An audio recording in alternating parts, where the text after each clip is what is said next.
Ladies and gentlemen, it gives me such joy to introduce Miss Karen Trotter Elley, a writer, publisher, author, and speaker.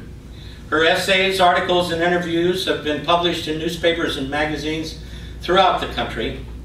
Recently, one of her inspirational essays was included in Chicken Soup for the Soul, Touched by an Angel. You can applaud for that. That's cool. Now, my angel is taking a step in a new direction, and Karen is launching a new comedy career. Ladies and gentlemen, Karen Trotter Elley. Thank you for that wonderful introduction.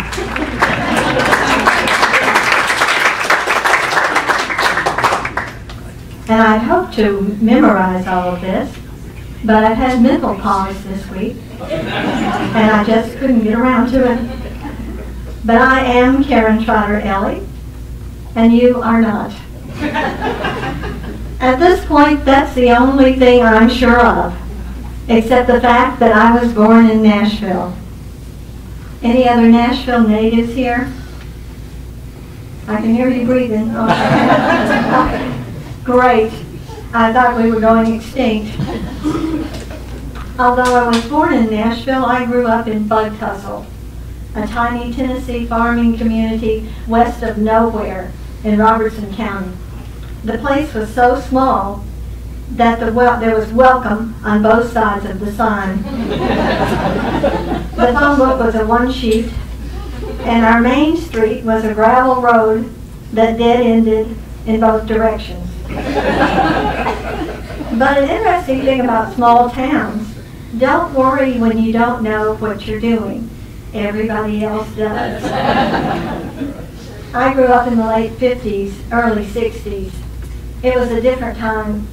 We still thought pot was something you cooked in. And the worst trouble teenagers could get into was to get drunk or to get pregnant. And we usually did it in that order. The mating cry of the Southern Belle went something like this: "I'm so drunk."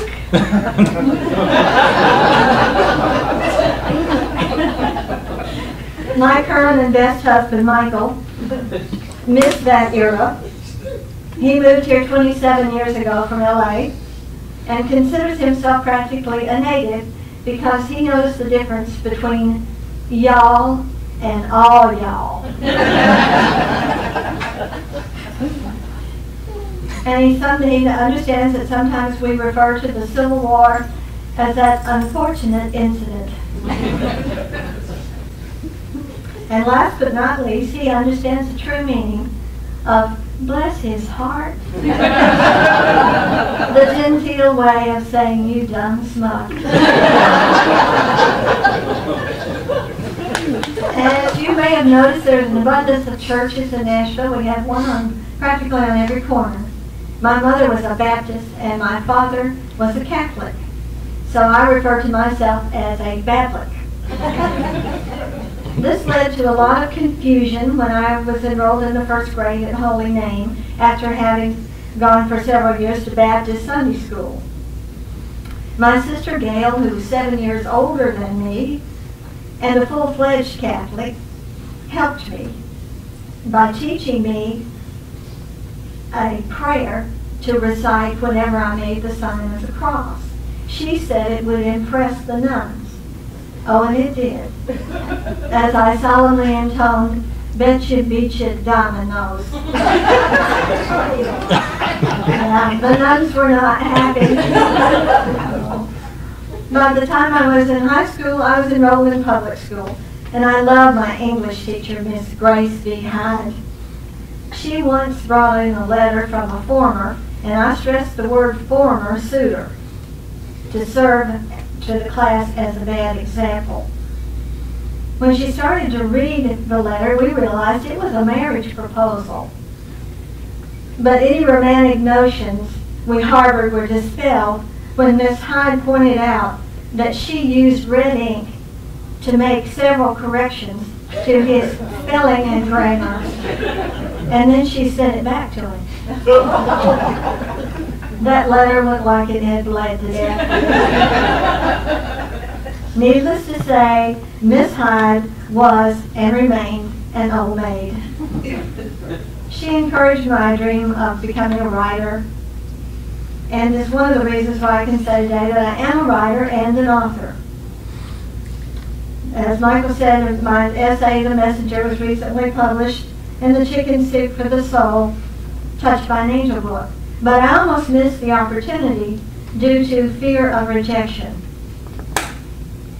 Then I read somewhere that the Chicken Soup for the Soul books struggled to get published. And they were rejected a grand total of 140 times. That is persistence. I recall attending a book and author dinner several years ago where I was seated at a table with 7 other writers. During the lively conversation that ensued, after a few drinks, the topic of rejections came up, and we decided to have a contest to see who had received the worst rejection. One guy won it hands down with a letter stating, "This rejection is for this manuscript and for anything else you may ever look at." Ouch! Ouch!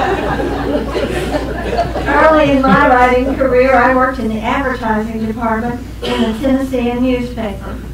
Sometimes typos slip by in the proofreading process, as in the case of the Help Wanted ad, where the typist left out the F in shift workers, creating a whole new category. Here, I have a couple of other humorous ads.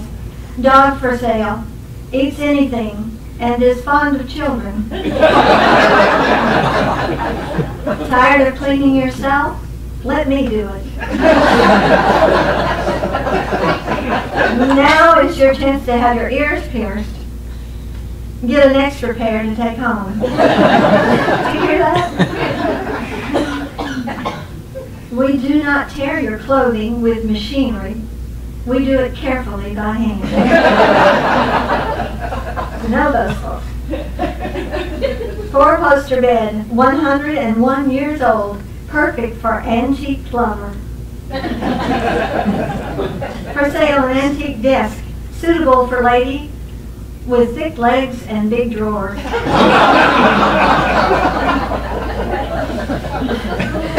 Sheer stockings designed for evening wear, but so lovely that lots of women wear nothing else.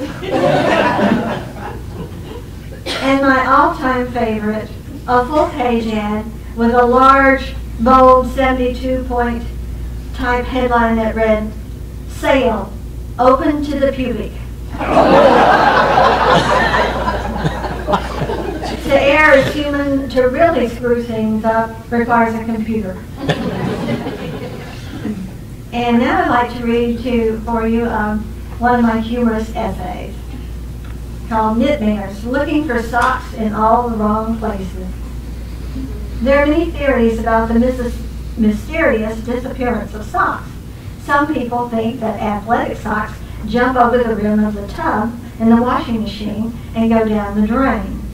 But has anyone ever found a sock in a drain pipe? No, I think not. Others wonder if socks are carnivorous and consume one another in furious feeding forays. If this were true, one ravenous sock could wipe out an entire dresser drawer.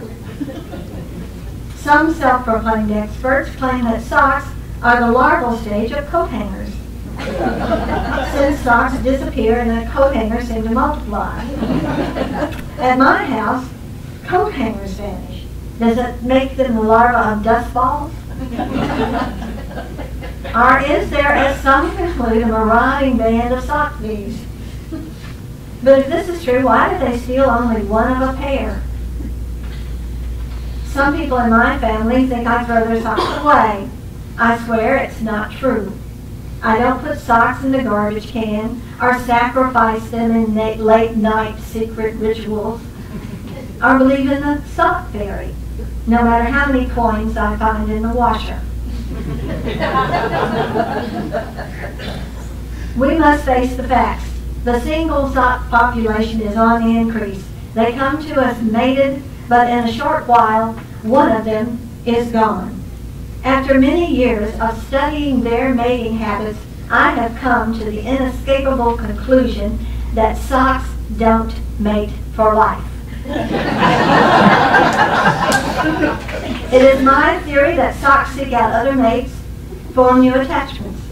This overtly romantic attitude breaks up two pairs of socks at once, leaving behind two sad single socks. Say that a couple of times. I believe these sudden disappearances are directly related to irresistible socksual attraction.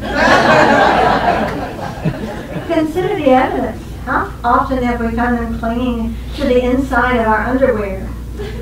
Outrageous behavior indeed. The little rascals are especially attracted to men's shirts and the inner folds of fluffy bath towels. Or maybe it all begins as an innocent case of static clinging in the dryer. When we find two similar socks clinging to each other, does it mean they're bisexual or homosexual? I don't know. Whatever the cause, our socks find new mates, and rather than be separated, they run away together. My conjecture is supported by the ever-increasing attendance at the Socks Without Partners meeting. It all only goes to prove the lint always looks fluffier on the other side of the drawer.